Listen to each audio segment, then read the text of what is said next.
స్వామి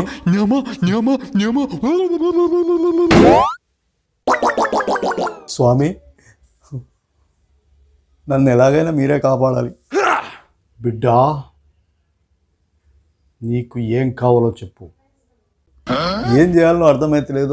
నాకంత తలకాయలు అంత ఎట్లనో ఉన్నది. అసలు ఏదో జరుగుతుంది. అసలు నాకు బతకాలని లేదు, ఏమీ లేదు. ఏందో ఏమో ఉంది స్వామీజీ. నీకు ఇలా ఎందుకు జరుగుతుందంటే, నీలో ఒక అమ్మాయి ఆత్మ ప్రవేశించింది. Oh my God.